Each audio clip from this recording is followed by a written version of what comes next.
Cerita ini mengangkat tema tentang kekuatan, ketegasan, dan seragam yang gagah. Namun di baliknya tersimpan luka mendalam, kesepian, dan masa lalu yang kelam. Di balik seragam putih yang menutup luka, di kepolisian daerah itu, nama Bribtu Sara sudah tidak asing lagi. Setiap kali ia bertugas, mata banyak orang pasti akan tertuju padanya. Sara memiliki wajah yang sangat cantik, kulit putih bersih, mata yang tajam namun indah, dan postur tubuh yang tinggi semampai. Ditambah lagi dengan seragam PDH putih bersih yang selalu ia kenakan dengan rapi sempurna, topi yang pas di kepala, dan sepatu kilap, Sara terlihat seperti pahlawan wanita dari film. Tegas, berwibawa, dan memancarkan aura cool yang membuat siapa saja segan sekaligus terpana. Di depan umum, di tengah jalan saat mengatur lalu lintas, atau saat berdiri dalam barisan upacara, Sara adalah sosok yang sempurna.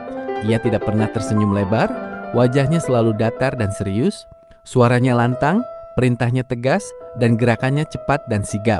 Semua orang berpikir, wah pasti hidupnya enak, cantik, punya pekerjaan bagus, dihormati, pasti keluarganya bangga dan hidupnya bahagia. Namun, tidak ada satupun orang yang tahu bahwa di balik seragam putih yang gagah itu, tersimpan tubuh yang penuh bekas luka.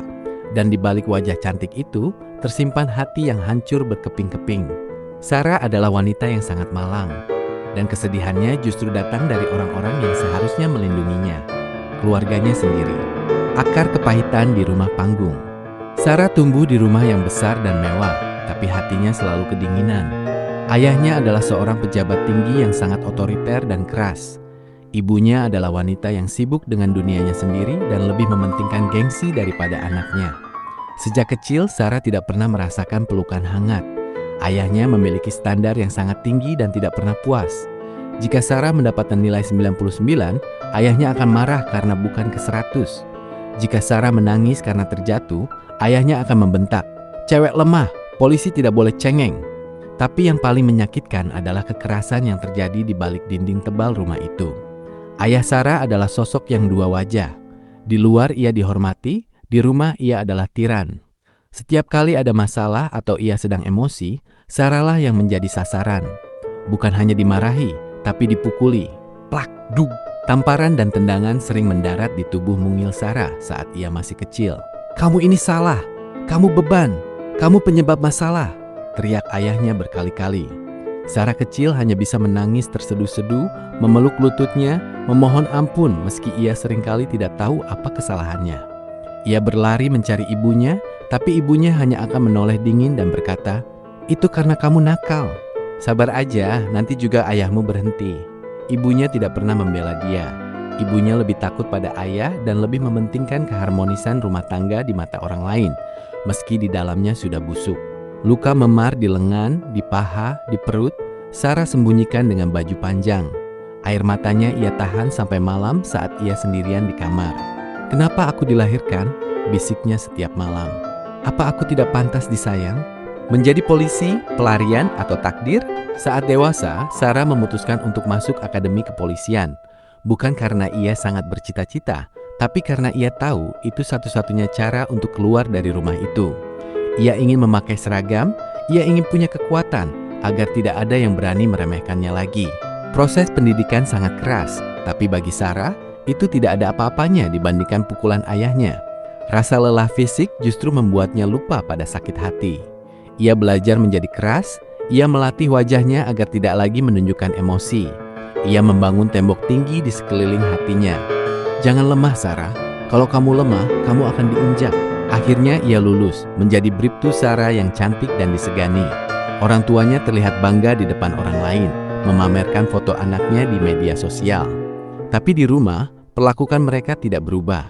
Ayahnya masih sering mengatur hidupnya, masih sering mencela jika Sara pulang terlambat, masih sering memaki seolah Sara adalah budaknya. Ibunya hanya meminta uang gaji Sara untuk belanja, tanpa pernah bertanya, "Kamu capek nggak hari ini?" Senyuman yang palsu. Di kantor atau saat bertugas, sesekali teman-teman mencoba mengajak Sara mengobrol santai. "Wah Sara, cantik banget hari ini. Kok sih galak-galak gitu? Senyum dikit dong," goda seorang senior. Sara hanya akan tersenyum tipis, sangat tipis. Senyum yang tidak sampai ke matanya. "Lagi bertugas Pak, tidak pantas senyum lebar," jawabnya singkat. Ia tidak bisa tersenyum lebar. Ia lupa caranya. Hatinya sudah terlalu lama kaku. Banyak rekan kerja yang menyukainya, banyak pejabat dan orang sukses yang mencoba mendekatinya. Mereka membawa bunga, mengajak makan malam, berjanji akan menjaganya. Tapi Sarah selalu menolak, dengan halus tapi tegas. "Maaf, saya belum ingin berpacaran, fokus tugas dulu," begitu alasan yang selalu ia ucapkan. Padahal kenyataannya, Sarah takut, ia trauma. Bagaimana bisa ia percaya pada cinta jika ayahnya sendiri yang seharusnya melindunginya justru menyakitinya? Bagaimana bisa ia percaya pada pria jika sosok pria pertama dalam hidupnya adalah monster yang menakutkan? Sarah berpikir, semua pria sama saja. Di depan manis, di belakang kejam. Kalau aku dekat, nanti aku akan disakiti lagi. Lebih baik aku sendiri saja. Ia memilih hidup sendiri, menutup hati rapat-rapat. Seragam polisi itu bukan hanya pakaian dinas, tapi baju zirah yang ia pakai untuk melindungi dirinya dari dunia luar. Malam yang menghancurkan. Suatu hari, tugas Sarah sangat berat. Ia harus menangkap pelaku pencurian dan harus beradu fisik. Beruntung Sarah menang, tapi lengannya tergores cukup dalam dan kakinya terkilir.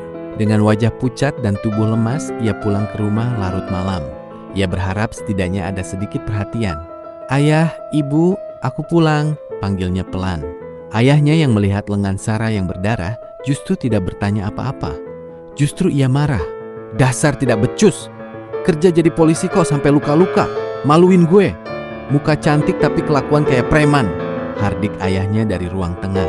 Sarah tertegun. Air matanya hampir tumpah. "Ayah, Sarah habis nangkas penjahat. Sarah capek." "Capek apa aja? Gak usah alasan. Cepet beresin diri. Jangan bawa masalah ke rumah." Sarah berlari masuk ke kamar. Kakinya gemetar. Lukanya perih, tapi hatinya jauh lebih perih. Ia mengunci pintu, lalu perlahan membuka kancing seragamnya. Ia melepas baju putih itu, dan di cermin terlihatlah sosok wanita yang rapuh. Tubuhnya yang putih mulus itu ternyata penuh dengan bekas luka lama. Bekas pukulan zaman kecil yang masih membekas, dan luka baru hari ini. Sarah jatuh terduduk di lantai. Tangannya menutup mulutnya agar tidak berteriak atau menangis keras. "Kenapa sih? Kenapa hidup aku gini banget?" isaknya pelan. "Aku sudah berusaha jadi anak baik. Aku sudah jadi polisi yang berprestasi. Aku sudah bikin mereka bangga di depan orang. Tapi kenapa di rumah aku gak pernah dihargai? Apa salah aku cuma jadi anak perempuan?" Ia memeluk lututnya sendiri. Di kamar yang gelap itu hanya ada dia dan bayangannya sendiri. Tidak ada yang memijat kakinya yang pegal, tidak ada yang menyiapkan air hangat, tidak ada yang berkata, "Istirahatlah, kamu sudah berjuang keras hari ini." Sarah sering merasa sangat kesepian. Meski ia selalu dikelilingi orang banyak saat bertugas, hatinya merasa kosong melompong. Ia seperti robot yang berjalan melakukan tugas dengan sempurna, tapi jiwanya menangis. Air mata di balik topi. Keesokan harinya matahari terbit. Seperti biasa, Sarah bangun lebih awal. Ia membersihkan dirinya, ia mengobati lukanya sendiri dengan hati-hati. Ia memakai lagi seragam putih itu, menyetrikanya sampai licin, memakai topinya dengan benar, mengikat rambutnya rapi. Saat ia melihat ke cermin sebelum keluar, ia melihat wajah yang cantik dan tangguh. Tidak ada tanda-tanda ia baru saja menangis semalaman. Tidak ada tanda-tanda ia hancur di dalam. "Sarah, kamu harus kuat," bisiknya pada bayangan sendiri. "Kamu polisi. Kamu pelindung masyarakat, kamu tidak boleh lemah." Ia keluar kamar, wajahnya kembali datar, matanya kembali tajam. Ayah dan ibunya melihatnya dengan pandangan biasa, seolah tidak terjadi apa-apa. Sarah keluar rumah, menaiki motor dinasnya. Angin pagi menerpa wajahnya. Di jalan raya, saat ia berdiri di tengah persimpangan, mengatur arus lalu lintas dengan sigap dan gagah. Ribuan mata memandang kagum. "Lihat tuh, polwan cantik, keren banget ya. Gagah sekali, pasti dia wanita yang sangat kuat dan bahagia." Mereka tidak tahu. Mereka tidak tahu bahwa wanita yang berdiri tegak di bawah terik matahari itu, hatinya sedang hujan deras. Mereka tidak tahu bahwa senyuman tipis yang kadang ia berikan pada warga itu adalah senyuman yang dipaksakan agar ia tidak terlihat menyedihkan. Sarah cantik ya, Sarah kuat ya, Sarah sukses ya, tapi Sarah juga sangat malang. Ia adalah pahlawan bagi orang lain, tapi ia tidak bisa menyelamatkan dirinya sendiri dari luka masa lalu dan ketidakadilan di rumahnya sendiri. Ia memiliki segalanya di mata dunia, tapi ia tidak memiliki satu hal paling dasar, kasih sayang, dan rasa aman. Hingga akhir hari, Sarah hanya bisa berharap dalam doa. Berharap suatu hari nanti ada seseorang yang benar-benar tulus datang, yang bisa melihat bukan hanya kecantikan wajahnya dan gagahnya seragamnya, tapi juga melihat hati kecilnya yang rapuh dan menangis. Seseorang yang bisa berkata padanya, "Kamu tidak perlu selalu kuat. Di sini kamu bisa istirahat dan menangis. Aku akan melindungimu." Namun sampai saat itu tiba, Sarah akan tetap berdiri tegak, menjadi Bribtu Sarah yang disegani, menyembunyikan semua air mata dan kesedihannya di balik seragam putih yang bersih dan angkuh. Tamat.